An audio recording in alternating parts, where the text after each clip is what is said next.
He just wanted to get home earlier. My brother was always one of those quiet guys, you know? The type who enters his room and you don't even hear his voice. But despite that, we always got along well.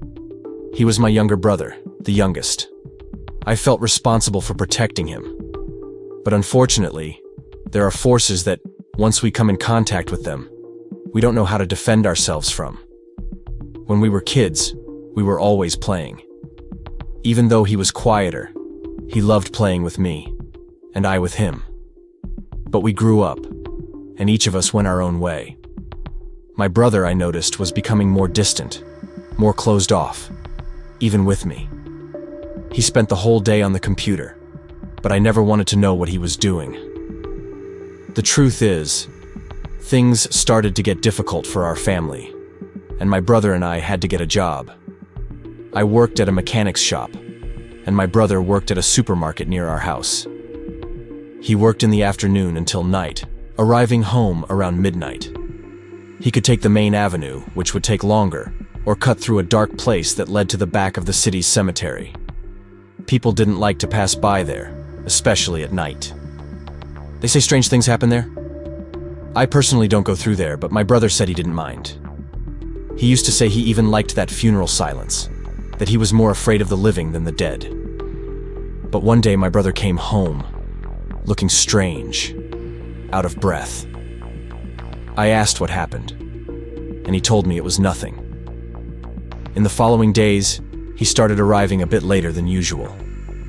I knew he was taking the longer way, the main road, and I teased him.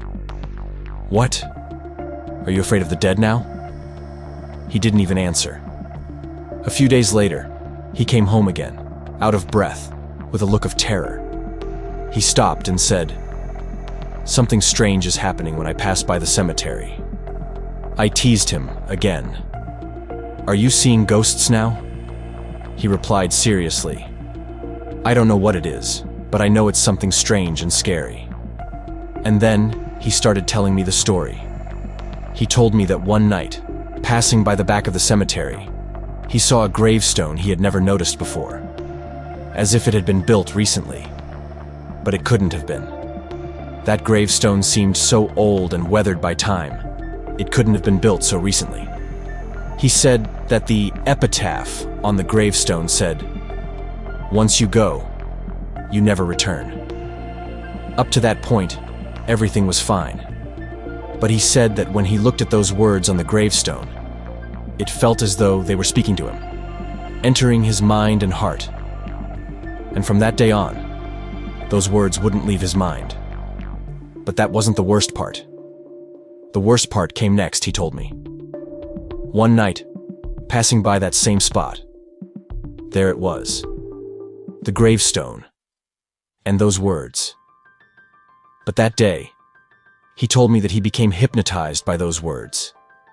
He became so entranced that something inside him told him he had to approach those words. And that's what he did. As he got closer, it became more terrifying. He said the cemetery wall seemed to come to life, becoming an impassable fortress. The trees seemed alive. In fact, he said everything there seemed to have gained a frightening life. He finally reached the grave that had the gravestone. There was a photo, a name, birth and death dates. But everything was covered in dust and moss, so he couldn't see much. When he wiped it off, he was stunned and frozen in place by what he saw. He told me he couldn't believe it, because what he saw changed his life from then on. The photo on the gravestone was his own photo, but older. And the worst part, the date of death was exactly the date of his birth. He said he almost had a heart attack. What was this? What did all of this mean? He couldn't understand, but the worst part was yet to come. A little further down, there was the name of the deceased. When he wiped it off, there it was. The same name as his. His name. He told me he was disturbed. What did all of that mean? But with all the emotion, his heart started to race, like he was about to faint. He said, "When I was about to lose consciousness, I woke up outside the cemetery. I knew my brother was changing. Every day, he grew more distant from everything that was real, more lost in a world I couldn't reach. What he saw in that cemetery wasn't just a gravestone with a strange epitaph. It was something that was consuming him from within. Something he couldn't control anymore. Something that didn't belong to this world. I tried talking to him, but he was more closed off every day.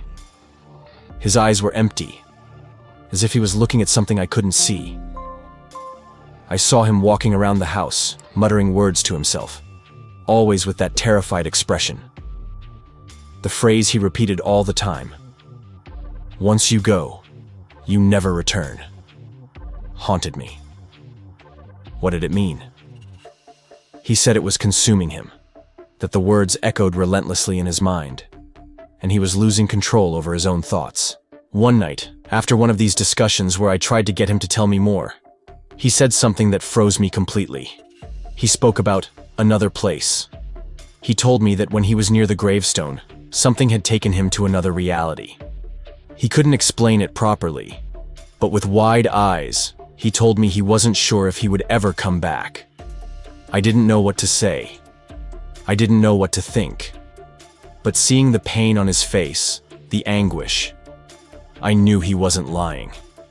Something had happened, and something was happening to him. Something he couldn't understand.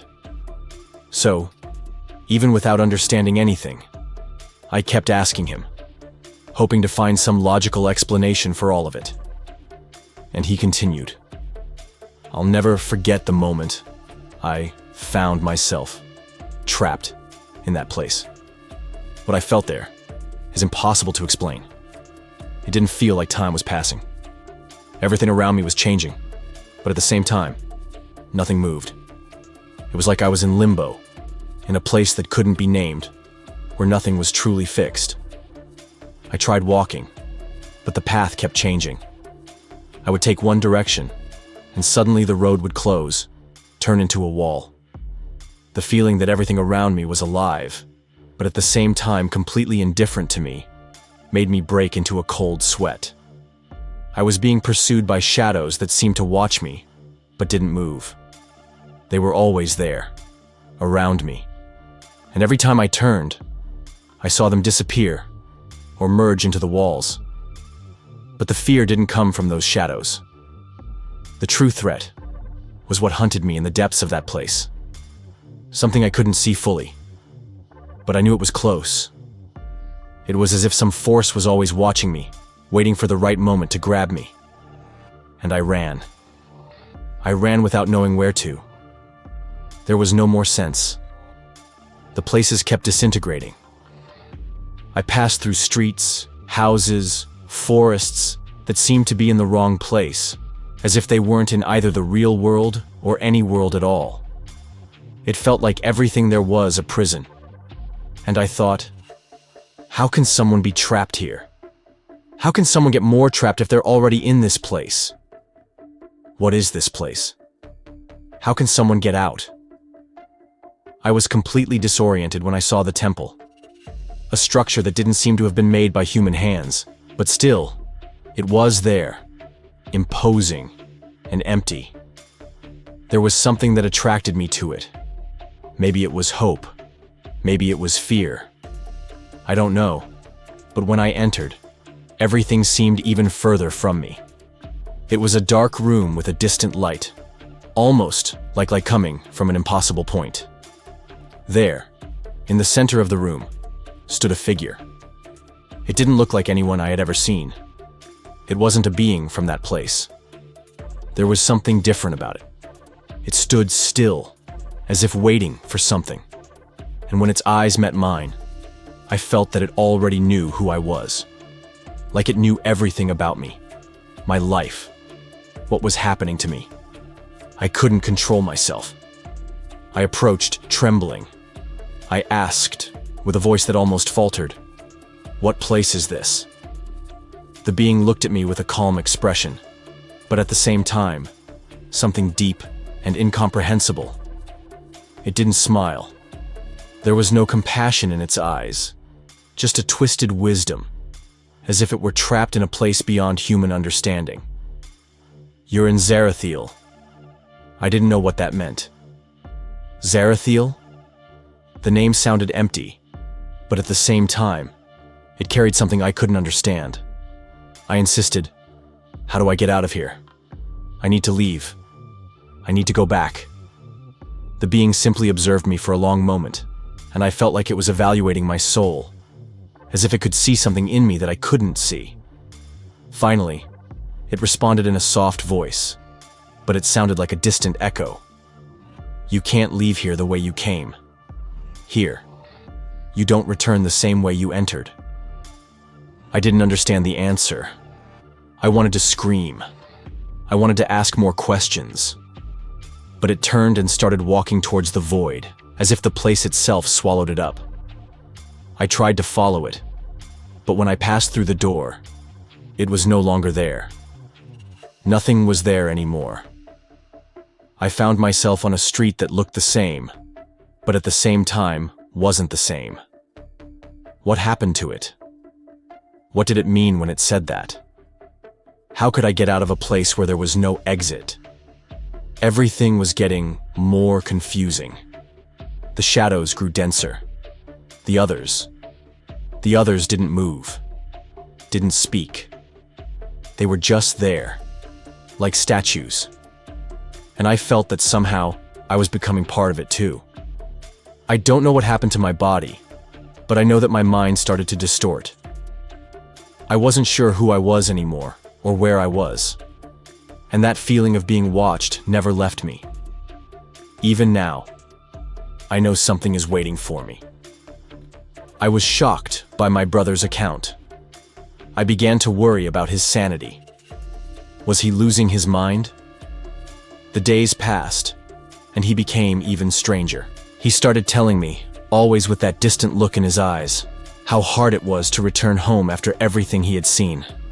At first, it seemed like the world around him was distorting. He said that when he woke up, something felt off. He would look at the streets, and even though they looked the same, they didn't feel the same. The shadows seemed darker. The sounds were dimmer. The worst part was that, even though everything looked normal, he felt like he didn't belong in his own life anymore. He told me, "I looked at people, but it felt like they couldn't see me. They just went on with their lives, and I was outside of everything." He spoke in a tone I had never heard before. He was lost. What had actually happened to him? What did he see and feel on that other side? I didn't know. And the more he tried to explain, the harder it was to understand. He wandered the city aimlessly, but nothing made sense. He felt like he was being followed, not by someone, not by something physical, but as if the city itself was against him. He felt watched. He told me that while walking down the street one evening, he saw a woman standing on the other side. She was just staring at him. Her expression was blank. And when he described her gaze, I knew something wasn't right. It wasn't normal. It was wrong. For some reason, something inside him compelled him to approach her. It felt like he was being pulled toward her. But when he looked to the other side of the street, he saw it again. The cemetery's name. The same cemetery. The same sensation he had felt when he was there. The same sickening déjà vu. He didn't know what to say, and I knew he wasn't prepared for what he had seen. "How did that name end up here?" he asked. I don't even know if I was really seeing it, but the feeling that I was in another place, being pulled again, was overwhelming. Then, one night, he woke up screaming, gasping for air. I ran into his room, and he was there, terrified. I calmed him down, and once again, he started telling me something strange. Something about a dream. He told me he no longer knew what was real and what wasn't. He felt like the line between the two worlds was starting to disappear. I could tell he was serious. And yet, what he said sounded impossible. How can someone get lost between the real and the unreal? He wasn't just trying to tell me something. He was begging me to understand. His agony and despair were clear in every word. He spoke about how the world around him was beginning to change in subtle but deeply disturbing ways. Street names were disappearing or becoming unreadable. He no longer knew what was true. I listened closely, but at some point, fear began creeping into my chest. He spoke about something that was following him. Not guilt, not memory, but something deeper. He felt the presence of something shadowy, and even though it wasn't physical, it was there. He described it as a force that was constantly behind him, waiting for the right moment to drag him back. That's when he told me about the nightmare. The weight of his words crushed me. When he described the cemetery, it was as if everything became real again. He wasn't just describing a place. He was describing something much deeper. Something hidden in the shadows of the mind. Something like a prison. He told me the place where he always ended up had a name. Zarathiel. And it wasn't just a place. It was where you ended up stuck, without knowing how or why. He said, "I wake up and somehow, I feel like I'm not in my house anymore. I don't even know where I am, but I know I'm not where I should be." He tried to convince me that everything was distorted, now, that he didn't know what was real anymore. He continued, "I saw a woman on the street. She looked at me from far away, and when we passed each other, she didn't speak. She didn't touch me. But it felt like she knew me. Like I knew her. I don't know from where. It was as if she was some kind of guide. Something trying to lead me to something I didn't want to see." Then he told me about the being he met. Not just anyone, but something that didn't belong to that place. Someone different. A presence that didn't match the shadows or the shifting scenery of Zarathiel. This being gave him vague advice about that place and its name. But at the same time, made it clear he couldn't leave. My brother said, I asked him, "What is this place? Where am I?" And he answered in a way that didn't make any sense. But I had this awful feeling, like maybe I wasn't supposed to leave. Or that, if I did, I'd never be the same again. The being's response was ambiguous. "You are in Zarathiel, and leaving isn't easy. The problem isn't getting out.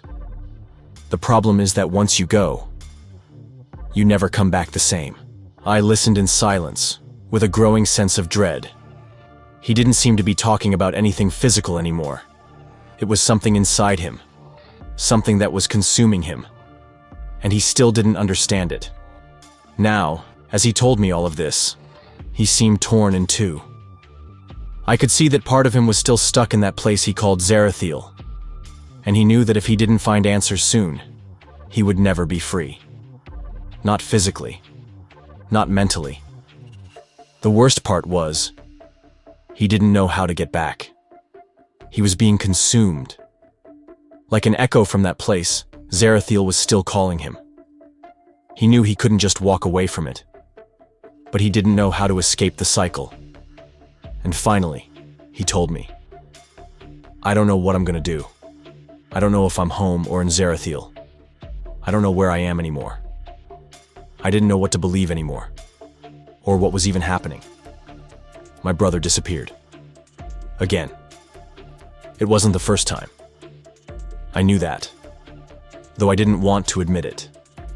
He had vanished before, only to return later, acting like nothing had happened.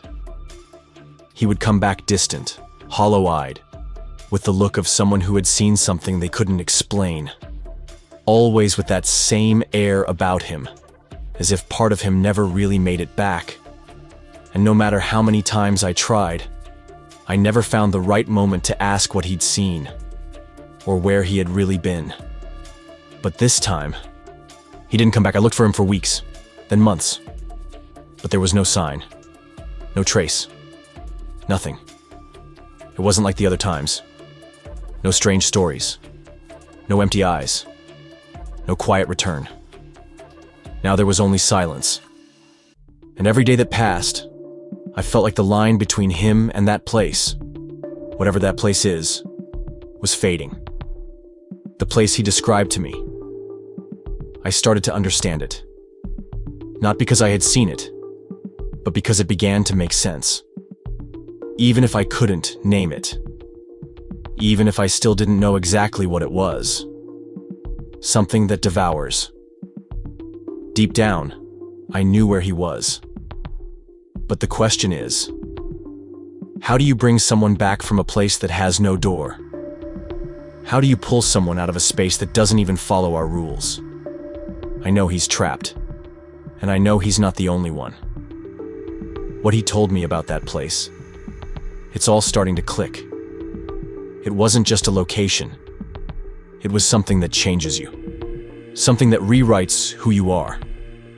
And even now, after everything, I don't know how to get him out. He's not just physically lost. Something is holding him there. Something stronger than fear. Stronger than memory. Maybe it's the place itself. Maybe it's something none of us will ever understand. But he's not who he used to be. I don't know how to reach him. And maybe I never will. I don't know if my brother is coming back. I don't know if I'll ever know the truth about what happened to him. But one thing is certain. I won't stop searching for him. Even if that means I have to take the same path he took. Even if I have to go where he went. Not knowing what I'll find on the other side. He always used to say, once you go, you never come back the same. And now I can feel it. That place he used to describe, it's closer than ever. I know I'm on the edge too. I know I'm in danger of falling into it myself. And yet, the thought of not knowing what happened to him is what eats away at me the most. I don't know how to save him. Maybe it's already too late. But the search continues. Because he's not just lost in time, he's lost in that place. If you've made it this far, maybe you've already crossed the threshold. Leave a comment with, "I heard the echo too," and tell us what part of this story haunted you the most. Don't forget to like, share, and subscribe before the silence finds you too.